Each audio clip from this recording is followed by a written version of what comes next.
Welcome to the Suicide Prevention and Awareness Podcast, part of CBP's Shine a Light Suicide Prevention Program. Today, we'll be talking with Jane Doe, a spouse of a CBP employee, and Dr. Kent Corso, a clinical psychologist specializing in suicide prevention. In this episode, Jane discusses the challenges she faces as a loss survivor and how she is managing her grief. Hi, and welcome to our monthly podcast. Thanks so much for joining us today and to our guest for being with us. Just a few caveats before we get going. I am a clinical psychologist, so I am a doctor, but I'm not the doctor for our guest. This isn't therapy or counseling, nor is anything we talk about today going to involve or constitute medical advice. This is just a conversation that suicide is a difficult topic to talk about. It's not one that we can discuss vaguely or indirectly if we hope to make a difference. So, for our listeners out there, we are going to have a frank conversation today. If by any chance you have lived experience or you are triggered, if anything we discuss is upsetting or distressing to you, please reach out for help. Reach out to those who care for you and love you, and reach out to those who you love. If you're a CBP employee or family member and you need help, you can always contact a peer support member, chaplain, or veteran support member. Or you can reach out to our employee assistance program. If you are not a CBP employee, you can always call or text 988, the Suicide and Crisis Lifeline. Today, our guest is Jane Doe. Thanks so much for joining us, Jane. She has asked that we do not use her name just for the privacy of her family and her community. But Jane is a suicide loss survivor. She is the spouse of one of the employees who ended his life earlier this year in the Rio Grande Valley area. Welcome, Jane. Hi, thank you for having me, Dr. Corso. Thank you so much for coming on our podcast. Can you tell us a little bit about how you're doing since losing your husband? Oh my. Do you have a year? We've got more like 15 minutes, but don't hold back. Well, I mean, if I'm being honest, it's been a roller coaster, a wave of emotions. It's honestly, it sometimes I feel like I've got it under control, and then other times I feel like I can't, like I cannot even face the day. But I've been fortunate enough to have so much support, not just from family and friends, but from my church community and even my late husband's employer. I mean, it's just been overwhelming for me in a good and in a bad way, because the only way that I can ever describe my grief is just a nightmare, a tragic nightmare that I find myself waking up to a reality that I never asked for and my kids never asked for. And it's just a struggle every day. Even to just when I open my eyes every morning, when I look to the side of the bed where it's empty now. And for 26 years, there was always my person, my human was there. And he's not there anymore. The hair on my arms are standing up, Jane, as you describe it, because it does sound like a nightmare. And it does sound like something that is unfair. Like I didn't choose this. I didn't want this. And here I am stuck with dealing with it. And despite the support you're getting from your church and from CBP, and despite probably an overwhelming outpouring of love and affection and warmth and support, there's still an empty place in your bed, in your house, in your home, in your heart. In my life, yes. And the only way that I sometimes, or what I tell myself is that, he's in peace, but we were left in pieces. And it's just, sometimes I can't help but to feel anger because how does a person, even me at my age, how I have so many questions, so many what ifs, so many things that I would have wanted answers to. And Yeah.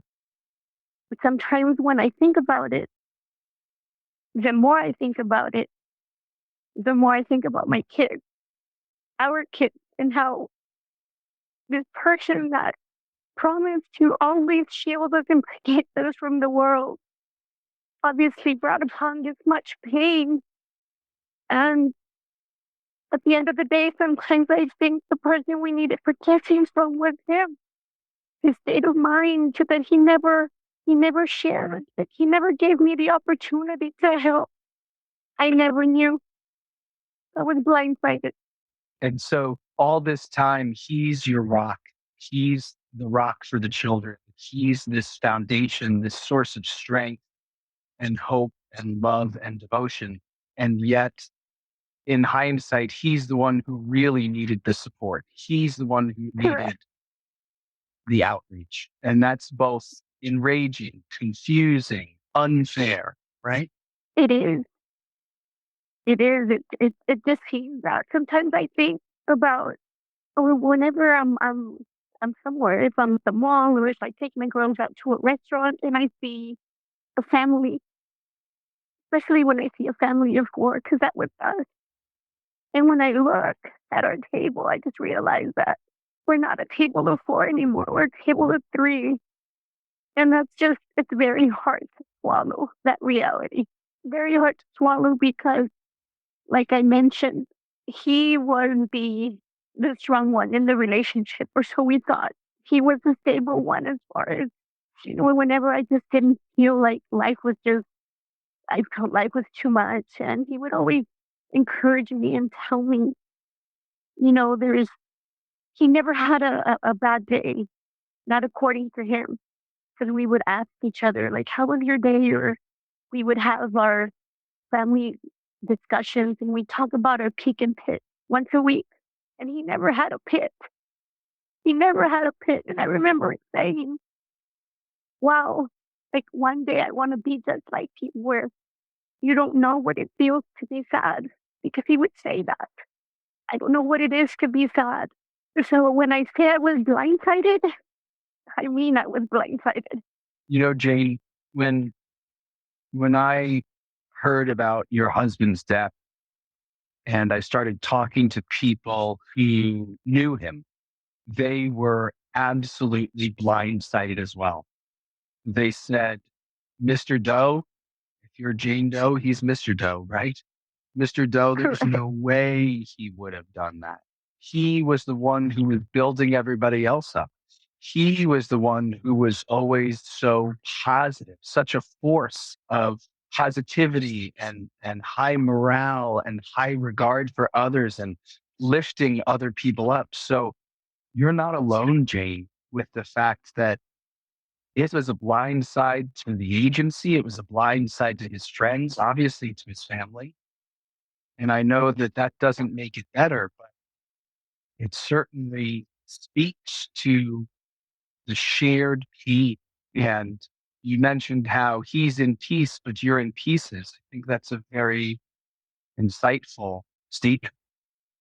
And when we think about the pain that continues to unfold for people who knew him and who miss him and now who are grieving his loss, it sounds like one of the things that has helped is sort of sharing that pain with others. There's this phrase that pain shared is pain divided.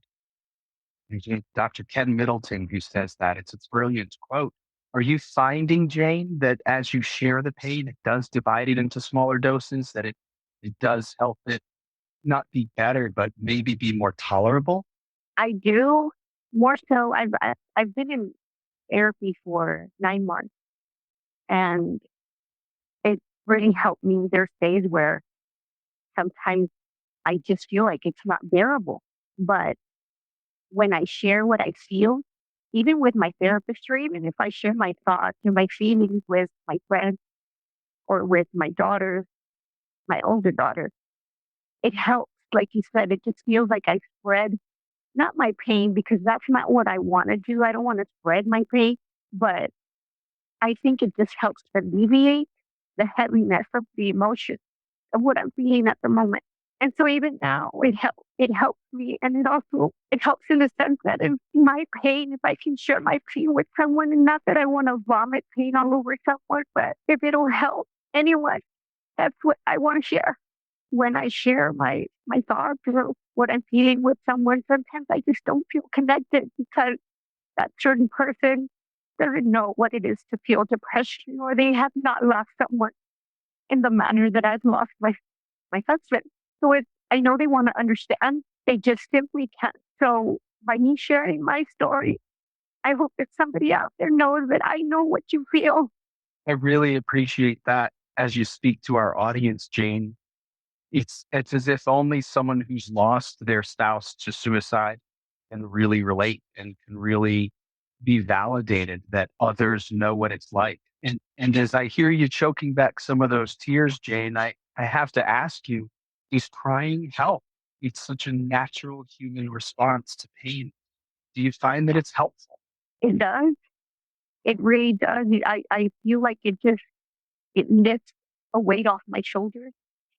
And sometimes I even ask myself, like, where do all these tears come from? Sometimes I feel dehydrated, honestly, because it's just so much. It's so much everyday things. And sometimes I'm not gonna lie. There's times when I think about him and the memory of some funny thing he said or funny thing he did. I smile, but I still cry.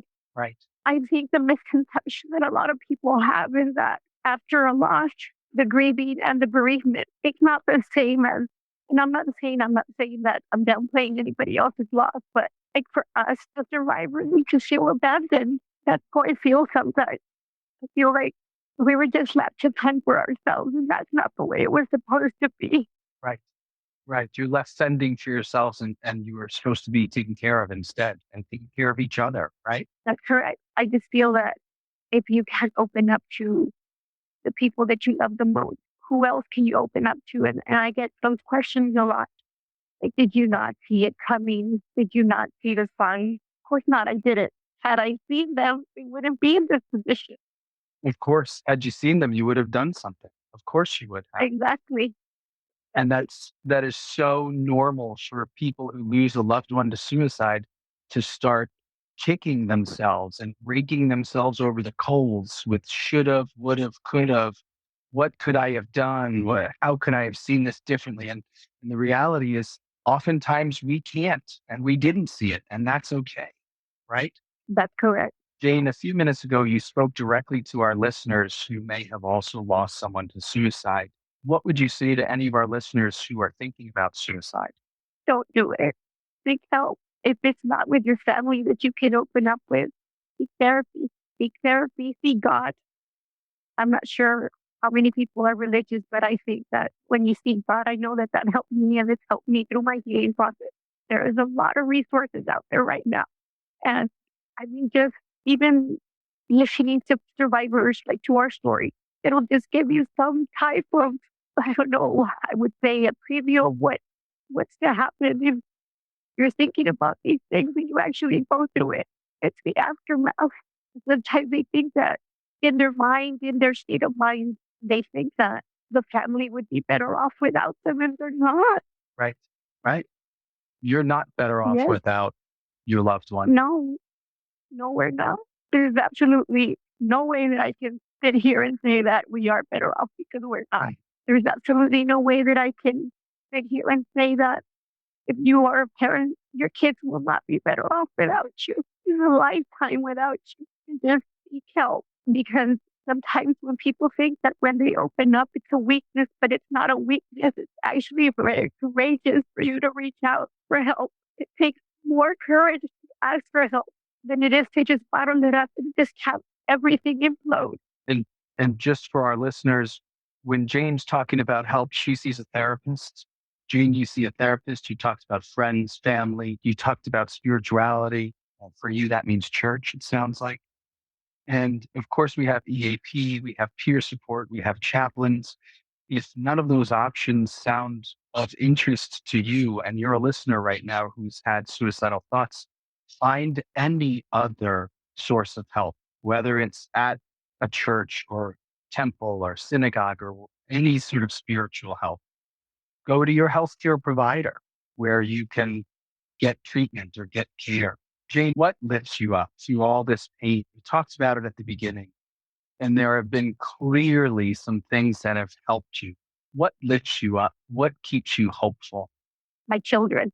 My children keep me hopeful because I see purpose in my life. And when I'm more so because I'm a solo parent. I tell people I'm not a single parent, I'm a solo parent. And so my motivation are my kids.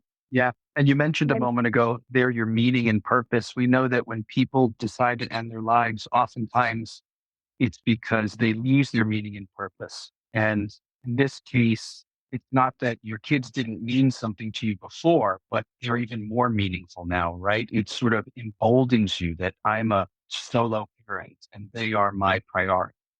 that is correct. Because I will not forget about 2 weeks after the passing of my husband. I needed to go to HEB with my little one. I said, Mom, where are you going? I told her where I was going. And she said, can you please not go? And I asked her why. And she said, because you might get into an accident. And what am I going to do? I'm going to be an orphan. That just hit hard. The kids are so insightful. They're so sharp. And just one event is enough to start making them look for future threats like that. A repeated event, maybe. Your kids lift you up not only because it's your meaning and purpose, but it sounds like just the time you spend with them lifts you up. That is correct. If I were spending 100% of my time at one point, it's now 200%. It's just everything I do for them and I do it around them. And it just seems that, for some people, they say, well, you need to do stuff for yourself. And for me, it's like, that is what I'm doing for myself. Right. Right. Because one day I'll look back on it and I'll think I gave it my all. That's exactly right. And everybody's different. We can't say that you should do more of this or more of that. We have to think what's working, what's uplifting, Correct. and whatever that is. That's what we need to do more of, right? Who's to say what you should or shouldn't do? Yes, because everybody's life is different. Everybody's motivation is different. Some people don't have kids, so their motivation is something else. I know I find myself having little pep talks every morning. Like I allow myself, like I say it, I allow myself to cry and just throw a pity party for about an hour. And then I tell myself, Jane, that's enough. That's enough for today. Put it away and bring it out tomorrow. Good for you that you're able to say when it's enough and to authorize yourself and give yourself that time and space and give yourself that moment to just be human. And then you're able to also shift gears and say, okay, let's move on for the day, Jane. That is so healthy. That is so constructive. If you're going through a situation, and I know that a lot of people say that some people choose to make a permanent decision on a temporary problem, but for the person that's going through it, it's not a temporary problem. This is an ongoing problem. And seek help. Seek help. It's not for you, for your loved one. That's brilliant. That's brilliant. If you're not willing to seek help for yourself, at least do it for your loved ones so you don't leave this wake of damage and pain and hurt. Thank you so much, Jane. I realize it was very hard to do this, and I truly appreciate it, and I know our listeners appreciate it. You're welcome. This is part of our ongoing podcast series for suicide prevention and awareness. If you see someone struggling, say something. Asking them about suicidal thoughts may feel awkward, but you can help reduce suicide risk at home and in the workplace by tolerating that awkwardness. Simply ask, how can I help? And then just listen to the person. Make sure you ask them if they're thinking of ending their life. It really does make a difference. Thank you again to our guests. I really appreciate you. And thanks to our listeners for tuning in. We'll speak to you again on our next episode.